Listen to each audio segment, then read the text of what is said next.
Right, chat. This video has been requested a lot by YouTube.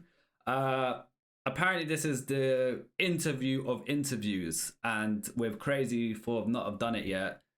When I put it on the screen, you tell me if that's true or false, okay? Let's get up here.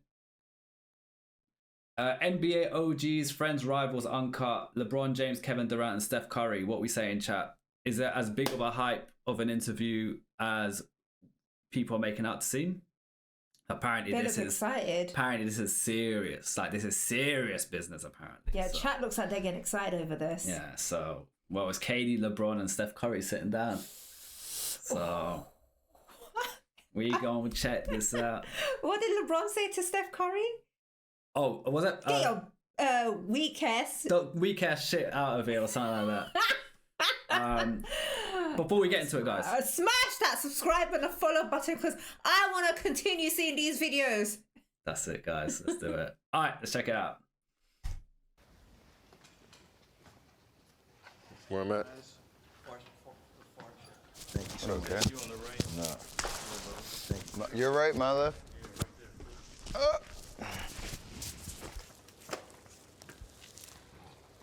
You got a title? NBA OGs?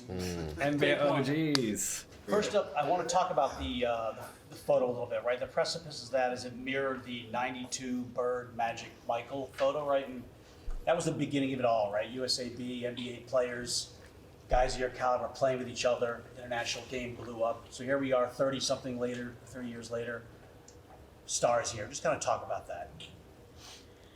I mean, it speaks for itself, I think, in terms of how iconic that picture is. The guys that represent our country with the Dream Team, and to know everything they did in their respective careers, the resumes, the championships, all that type of stuff. Like, they had mutual respect for each other to understand what it meant to have USA across the chest, and like that is an iconic picture that we are all probably fans of growing up. So just to add a bit of context for facts, because I read some comments on this when it got recommended. This was straight after the Olympics. So you know the USA When they all Olympics. played together. So this is why they're together, and it's an interview like basically past the Olympics. So they're all, hence why they're together. They didn't just randomly contact them. Ah. So they just played together Okay. actively Okay. through the Olympics.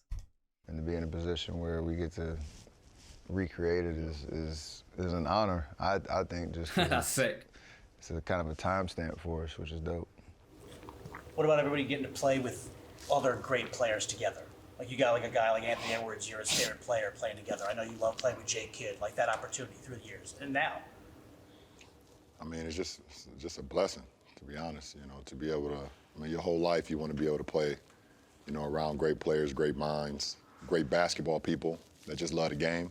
And, you know, Team USA has always given us that opportunity to be able just to be alongside, you know, some of the greats that's ever played this game and be able to just be around them, see how they work, how they prepare, you know, and then it all goes down to just one common goal, and that's just winning the gold medal. So, you know, it's pretty dope. You know, you see these guys come up, you know, from high school, you see him in college, grind up to be who they are right now, and the stamina that you had to still be in the league for 20 years, what's that, 14, 15 for you? Just going into 16. 16. Long Yeah. careers, man. That love of the game will keep these guys, you know, getting up in the morning, and that's inspiring to everybody, not just basketball players, but everybody from all walks of life, you know. So it's just a joy being around people like that. You know what? Yeah, I just clocked something, chat. Because obviously back when we done a reaction on one of the USA Olympic Games, and back then I didn't really think of it that deep. But you know, like with the Olympics, USA have so much pressure. Although they have like the Dream Team, and you know, they're bound to win. They're still up against some really good teams like Nikola Jokic's team and all these guys. So because they went in the finals and they versed whoever it was in the finals, and it was I believe it was quite a tough game for them. If they lose the final, or if they don't win the gold medal, it's almost like, I'm not saying it discredits the NBA, But it would question the NBA. it tarnishes the NBA. Yeah. And we have something very similar with football. So with football, we have the Champions League where all Europe teams versus each other. So you get like Man United versus Real Madrid, Chelsea v Barcelona, and whoever wins, let's just say, because British football, they pride themselves to be the best football in Europe. But then Spain and those countries say we're the best because we've got Barcelona and our football's more predominant. So whoever wins takes the credit of our country has the best football. Yeah. And I feel like it's the same for the NBA against, Jokic's team and Luka's team and these countries that also in Europe who do take basketball seriously. Because there are countries in Europe that do take basketball like seriously. I think we watched it actually. I forgot the countries, was it Slovakia or something? Yeah, they played against one team and the team that they were versing was really good. They were really good. Yeah. Yeah. So yeah, it's pressure, man. But yeah, I just want to put it out there. Talk about the respect you have for Serbia, each other, game on the Serbia in court, the finals. That's as important as men peers. I mean, I think the game speaks for itself. I think we would be doing each other a disservice if we just talked about the game. I mean, I think just the way how we handle business, off the floor, how we've, built ourselves up and our families and our culture and our communities. I think the game is going to speak for itself. That's going to live, forever. I mean, I think we've cemented ourselves when it comes to the game of basketball and what we do. But I think the admiration comes from, like Kay just said, just the longevity, to be able to wake up every single day and be able to still have the drive to want to be great, to want to be legendary every single day. Like, we've been in this league over 15 years plus, respectively. And we've seen talent and guys come in and, be in for 4 or 5 years, or some can crack, 8 years, maybe 10 years or whatever. And, guys start to fizzle out for some, reason, whatever. That's, it happens. That's to be whatever to be known or to be said in that order. But, for us to still be playing at this level, in our respective careers, but the drive that we have and being alongside them, seeing just, you see why. You see why. Everybody sees the finished product when we get out on the floor, we put the uniforms on, but, the work that it goes into it, to even get to that point, that's respected. People always talk about, like, would you rather be loved or respected more? And for me, it's always about respect. People can lie about love all the time, say they love you and all that stuff. People will lie to your face, tell you they love you, but you can always gauge when somebody's not respecting you. True. I think we've earned that respect. How about you guys respect for each other? I mean, I think with Kay kind of mentioned, just we all have like an experience of either watching each other play or knowing each other when we first met to now, and like that evolution is just so dope to watch because you truly understand what it takes to be great at this level and balance everything that you have to as a man, as a father, husband, businessman, like whatever box you check, like it's a lot. And I think to gracefully handle all of those roles in your life and be able to put on for your family, keep raising the bar, what it means to be a professional athlete in this day and age, the pressures that you feel to have to keep delivering over and over and over again in all of those different areas. Like, not a lot of people can sit in these chairs and be able to talk that language, so it is really amazing to know like where we come from. I remember like playing AAU against Kay back in the day. LeBron, the first time I asked you to send a jersey to Davidson for this auction I had, and you sent it like 2 days later. I was a nervous sophomore in college, like really trying to come into my own and that whole deal, and just the way that he treated me back in the day, like it meant a lot to me to give me confidence to be able to get to this level. And then the battles on the court too, like you look at each other a lot of different ways when you're on the cross the line and when you're teammates and whatnot, but that respect is always there. So just to see how the whole package has evolved over the course of our careers is, I don't know if we really, like even right now, like we still have a lot to accomplish on the court.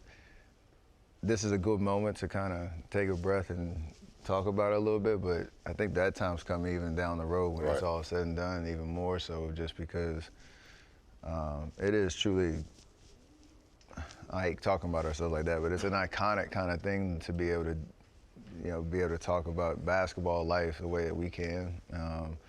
and give honor to all the people that have helped us get here. So it's pretty dope to know, what we've been able to accomplish. Years of just hearing these guys talk, hearing Bron talk coming up, and he always emphasized keeping the main thing the main thing. And you see how much balance, these guys have with their lives. I don't have kids and a family and a wife, but these guys, we all businessmen, we all doing things off the floor. But to still get up to go to the gym at 6 a.m., to still want to put up 1,000 shots every day, to still love the game the way you love it with all the distractions that's being thrown at you, the high expectations from everybody around you. But to keep that joy and love for the game first is something that I admire. And that's what's keeping me going, keeping all of us going. It's that love of the game, and that shines bright every time you see them step on the floor. And then when you see them as teammates and how they prepare for those games, it just brings a smile to my face because, these guys are pushing, we all pushing the game forward. We at the point of our careers where, we got guys that were kids when we were first coming in, now they're grown-ups, and we helped them, at some point inspired them throughout their lives to want to be NBA players, and then you see that full circle, and we still here with them. Chat, would you say these three together are like the most iconic three in history? Or would you say there's been like moments like that's more iconic than this? Obviously, we don't know. You guys comment, debate, let us know, and we'll read the chat as we go. Because obviously, I know there's like times where people get interviewed in 2s and 4s. Would you say these, as a 3-man, this is the most Shaq iconic? And Kobe. Yeah, do you know what I mean? Those 2 were 2 though. So do you know what I mean? That if Michael Jordan was with them or something as a 3, then obviously that's definitely debatable. But I feel like these 3 are very iconic. Let us know what you think. Son playing on the same team, like you said, Ant was 12, 13 years old probably when he seen me play for the first time. Yeah. And to hoop with these guys and still be at that level, it's cool. But that's from just keeping the main thing the main thing. So chat, would you say this is like the current generation MJ, Bird and Magic? Because it sounds like that's the 3 that people are saying is like close. I didn't know MJ, Bird and Magic done an interview together. We'll find out. We should watch it. If they did, we'll check it out. One skill or trait from the other guy, what would it be? I mean, his jumper for sure. His shot. shooting. And KD's pull-up hezzy left. For sure. His crossover. Pull-up hezzy left in transition. Give me that. Give me that for sure. For sure. I'm gonna take, the hezzy left is undefeated. I'm gonna take K's block work. Yeah, he's got good that at in my doing that. game, and I'm gonna take. LeBron's dunk. Shoot, how do you dunk your game? I'm gonna take Bron's just IQ. Like that can come out a lot of different ways. How you manage a game. I've never said he's the one dude. Like for 48 minutes, the ultimate challenge of being able to control the tempo and the flow of a game single-handedly is insane. So I'd take those 2 skill sets. I would say with Steph, My vert. My athletic ability. That's the first thing. Probably with Steph, I would say the quick twitch on a jump shot, like, coming off of screens and being able to set your feet so quick and just be on balance and knock it he's down. good at that, then man. Bron just ambidextrous with both hands, like, can finish with all types of waves with his left. I wish I can kind of have that English with the left a little better than I got it now, but that's the work that these guys put in every single day. All right, The respect is there. You've all beat each other in big spots. Talk about, I've heard in series, there's animosity grows, you get sick of playing the same guy each time. So take us back. Are there any stories or moments when you played each other where you're kind of like take us inside when you went against each other at competition? I mean, that's damn near every time.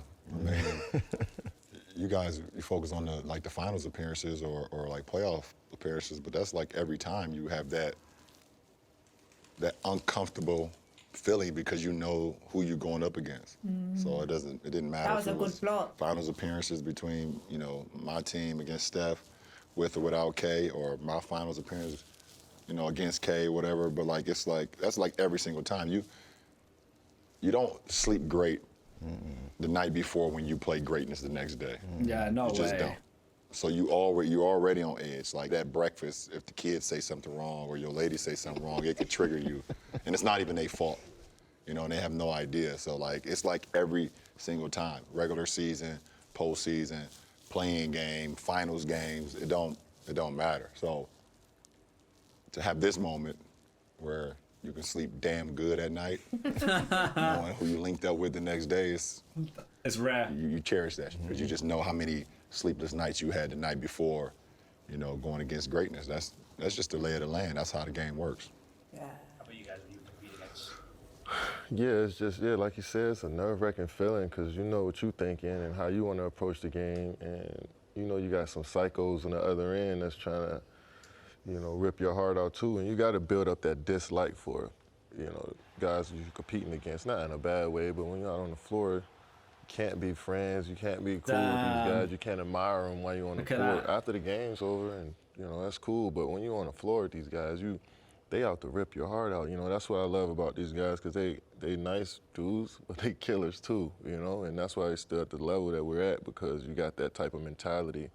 And it's a dog-eat-dog. We're on the NBA, you know what I mean? And especially when you're at that level of greatness, like, you don't want nobody to take anything that you got. And that's the type of respect that you have for the game, but that's going to always keep that elite level, you know, when you want to run up against these guys. And, you know, that fire is they'll never lose that fire, and that's, you know, that's what you want as a competitor. Competitiveness. Exactly. That's why we're still going. If you don't have that burning feeling like in your stomach or in your nerves, like before you competing versus the best, then, like, I guess at that point you might know it's over with. Like, you know what I'm saying? Like, if you're not getting up to play KD or Steph or some of the great talents that we have in our league, it's like I done lost my drive of what this game was all about, and that's the competition. That's the dog-eat-dog. That reminds me of Bird and Magic. Yeah.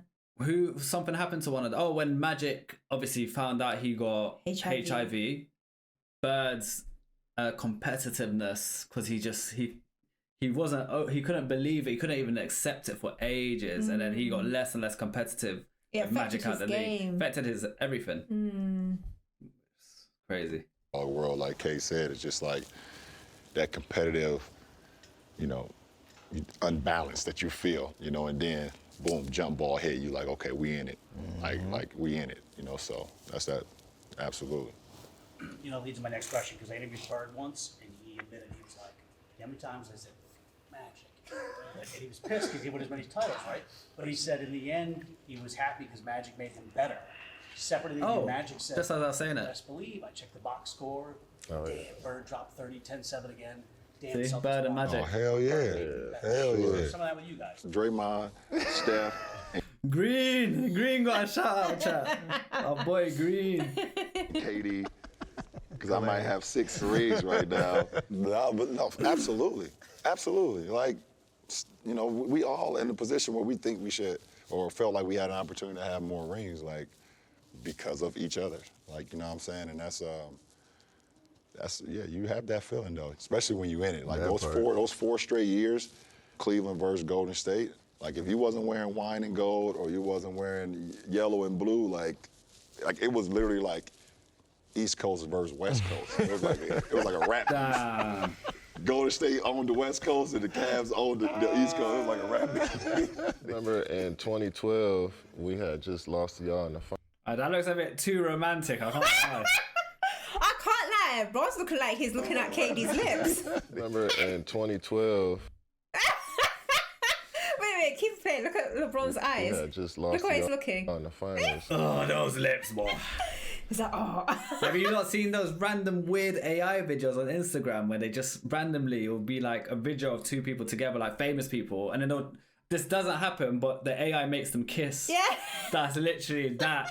But it's just weird, man. It's coming up on Instagram randomly. I'm like, what the fuck is this shit? You see that Donald Trump kissing the president or the Prime Minister of England or some shit. It's so weird, man. Yeah, I had like came to Miami, like just work out, hang out before the season, and that was just all I was on, looking at the arena like, damn. You know what I'm saying? Like, they good though.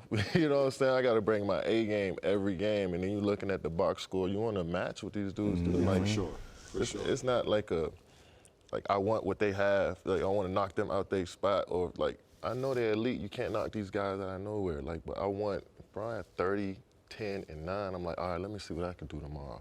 not no selfish thing. Pressure. I'm not trying to get in the way of the game, but I know that I got so much impact on my team in the game. I want to keep us at that level too. Same with Steph. You see him make 7, 8 threes in a game and end up with 39 points, 8 assists. It's just like, all right, I got to come with it too. And that's how you push and driving one another without being on the same team, but without it being like a feud or anything. It's just like, I want to be on that same level. I want to stay on that elite level as long as I can because I see them doing it every night. Stephanie, insight on that? I mean, I forgot that y'all played the finals in 12. That's like crazy how long ago that was. But like watching that and then watching our 4 years, like the finals brings out, it's like the crescendo obviously of everything that they just talked about. And like that idea of like the rising tides, raises all ships is you carry that all year. Like off-season workouts, you might think it's just a pure, I'm just here working on my game, but in the back of your mind, his face is in your head, Kyrie's face, like you're thinking about who you're gonna have to beat to get to the ultimate goal, and you can't shake it. And in the moment, it does mess with you a little bit because it can change your attitude on a day-to-day basis. Something can trigger you for no reason, but it brings the best out of you too over the course of the year. And I wouldn't trade those experiences for nothing because it's the ultimate, competition. It's the ultimate adrenaline. It's the ultimate test of who you are as a person. And I feel like it's something we'll cherish for a long time just because of how much and how long we carry that, for sure. So I know you're all historians of the game, and what you guys are still doing late in your careers is incredible. Like a lot of guys are done or almost done, but you're still at the top. So talk about not wanting to give up that mantle, that next generation, that torch, and still playing at this level. But then for us, maybe mention some of the younger guys that you do love their game. I mean, I don't even look at it as like not giving up the mantle or anything like that. I just think it's just like, it's just who we are. Like we just hoopers. Like we're naturally born, driven hoopers. Like we feel a certain way if we're not in the gym. We feel a certain way if we're not putting in the work, in the weight room or with your body or with your mind. Like, you could be at home just watching basketball, no matter what the hell it is. It could be, a high school basketball game. It could be the big three. It could be anything that's going, like, we're just naturally born hoopers who love the game and refuse to cheat the game while we're playing. That's what it is. And we've been given the ability from the man above to be able to use what we've got and then just take it to a whole nother level. So, we definitely are like fans of like Ant-Man and Shea, some of the young guys in our league. JT, Jason Tatum, I know he's not super young, but he's young to us. He's young to us, and the guys that's like coming up in the ranks and just doing great things, man. It's, we hope that we just have inspired them at some point in their lives. They just carry it on to when we decide to, we're done, that they can keep this beautiful game going. Not just the league, not just the NBA. I think that's so small-minded, but just the game of basketball, the purity of the game. We hope that that continues to go to drive the passion. That's what's most important.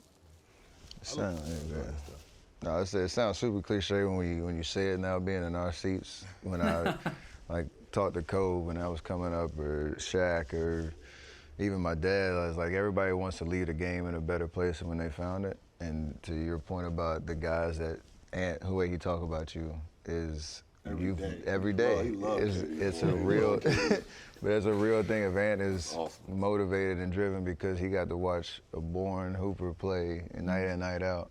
So it's a healthy kind of balance of trying to obviously maintain the level that we expect ourselves to be because of the work that we put in. Understanding that the league, there's so much young talent out there, and it's the game has changed even from, when we were from our finals runs, and every year it's like some new style, some new young energy coming through that challenges you. So trying to meet that moment too is a dope challenge for us. What's mad is these three are gonna retire at some point. Take that in, chat. These three legends of the sport, soonish. I hate to say it, but they're gonna retire soon. Yeah. And then it's LeBron's literally just pushing through as much as he can. Yeah, it sucks, but then it's up to the next generation to push and become even bigger stars than these guys. Same way, you know, Michael Jordan kind of passed the torch down, and then same way Magic and Bird passed the torch down to Michael Jordan. Then Michael Jordan passed the torch down to these guys. Yeah. So, and then these guys are going to do the same with Ant-Man, etc. And then it's their job to become even bigger stars than these guys. Then we're going to say, then there's going to be a debate. Who's the GOAT, LeBron James or Ant-Man? Yeah. Or, do you know what I mean? Or whoever There'll it be is. another debate. And say, and they'll put Michael Jordan there as well, and then that's Then that. there'll be debate. me in the corner saying, guys, there could be goats of different generations. The typical shit. So yeah, it's gonna be crazy, man. Crazy. Yeah. But then also knowing, like, we know it's not going to be around forever. So I feel like it gives you perspective on enjoying the game now, because seeing these young dudes come up and understanding how much talent there is in the years that we've been in this thing, it is a reminder, like, every day I get to go hoop and put shots up. We were shooting yesterday, we were missing our shot total numbers, and Kay kept saying, oh, he has more shots for us. And that made me laugh and like smile. I was like, yeah, you're right. We get to, I'm here to hoop and work and trying to still get better.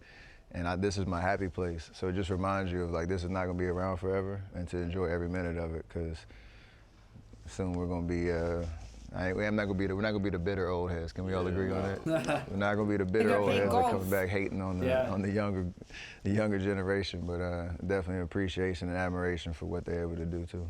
I look at this like, we travel around the world, you see so many peaks and mountains and valleys, and it's like, we all have built up our own mountain, you know, in this basketball world, and it's like, it's gonna be hard for anybody to, like, knock that down. You see what I'm saying? And Yeah, they won't be able to. these other guys that are building, they're in the valleys right now, but they're trying to build their mountains up as well. So we sit on our own mountains in this world of basketball, and we want to continue to keep building, but at the same time, you see the guys that are coming up and building their own place in the game as well, and you appreciate that about the game. You know how hard it is to sit on that peak and mountain that you're on as well. You know? So He's mad it's a tall. matter of continue to give back to the game and continue to see where the growth of the game is going, but also realize, like, I built up my place here too, you know what I mean? And it's pretty cool knowing that we get respect from the younger generation, but they want to get up to where we are too. So, you know, but we're still working, we're still here, we're still grinding, and we still want to be who we are for as long as we can. How tall they are when they stand up. Pretty crazy. For that show. Well, I can see why that is a very highly requested video. That was a good interview. 3 GOATs together. Yeah. And you don't see that every day. LeBron, Curry, and KD sitting down together. Yeah. And you can see, as competitive as they are in the court, they have mad respect for each other. And mad respect. Yeah, they just want to push their game further, and they use each other's, like, performances to push further. Yeah. But there's no hate behind it. Like, it's all good competitiveness, which, if they're not like that, they wouldn't be where they are today. Of course. We wouldn't even know who they are if they wasn't like that. So. And that's how Bird got to where he was as well, because he would look at Magic's numbers and he would push himself even more. Oh, for sure. Yeah.